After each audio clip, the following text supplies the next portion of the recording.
ಲೂಕ ಅಧ್ಯಾಯ 1 ವಚನ 39ರಿಂದ 56ರವರೆಗೆ.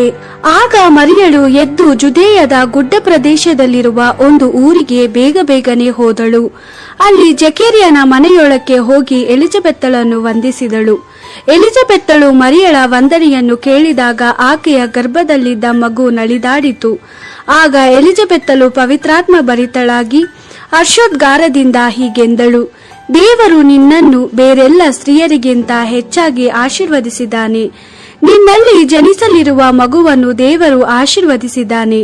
ನನ್ನ ಪ್ರಭುವಿನ ತಾಯಿಯಾದ ನೀನೇ ನನ್ನ ಬಳಿಗೆ ಬಂದದ್ದು ನನಗೆಷ್ಟೋ ಭಾಗ್ಯ.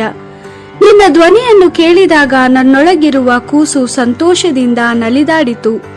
ಪ್ರಭುವು ನಿನಗೆ ಹೇಳಿದ್ದು ಸಂಭವಿಸಿ ತೀರುವುದೆಂದು ನೀನು ನಂಬಿ ಧನ್ಯಳಾದೆ ಎಂದಳು. ಆಗ ಮರಿಯಳು, ನನ್ನ ಪ್ರಾಣವು ಪ್ರಭುವನ್ನು ಸ್ತುತಿಸುತ್ತದೆ. ದೇವರೇ ನನ್ನ ರಕ್ಷಕನಾಗಿರುವುದರಿಂದ ನನ್ನ ಹೃದಯವು ಸಂತೋಷಗೊಂಡಿದೆ. ದೇವರು ತನ್ನ ದಾಸಿಯಾದ ನನ್ನನ್ನು ಕಟಾಕ್ಷಿಸಿದ್ದಾನೆ.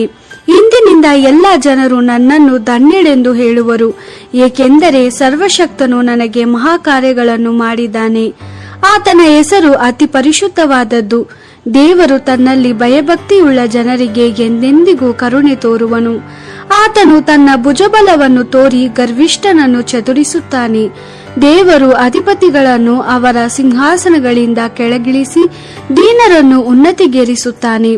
ಆತನು ಹಸಿದವರನ್ನು ಮೃಷ್ಟಾನ್ನದಿಂದ ತೃಪ್ತಿಗೊಳಿಸಿ ಐಶ್ವರ್ಯವಂತರನ್ನು ಬೆರಿಗೈಯಲ್ಲಿ ಕಳುಹಿಸಿ ಬಿಡುತ್ತಾನೆ. ದೇವರು ನಮ್ಮ ಪೂರ್ವಿಕರಿಗೆ ಮಾಡಿದ ವಾಗ್ದಾನಕ್ಕನುಸಾರವಾಗಿ ಅಬ್ರಹಾಮನಿಗೂ ಅವನ ಸಂತತಿಯವರಿಗೂ ಯಾವಾಗಲೂ ಕರುಣೆ ತೋರಬೇಕೆಂದುಕೊಂಡು ತನ್ನ ಸೇವಕನಾದ ಇಸ್ರೇಲನನ್ನು ಕೈ ಹಿಡಿದಿದ್ದಾನೆ ಎಂದಳು. ಮರಿಯಳು ಸುಮಾರು 3 ತಿಂಗಳ ಕಾಲ ಎಲಿಜಬೆತ್ತಳೊಡನೆ ತಂಗಿದ್ದು ತನ್ನ ಮನೆಗೆ ಹಿಂತಿರುಗಿದಳು. ದೇವರ ವಾಕ್ಯವಿದು. ದೇವರಿಗೆ ಕೃತಜ್ಞತೆ ಸಲ್ಲಲಿ.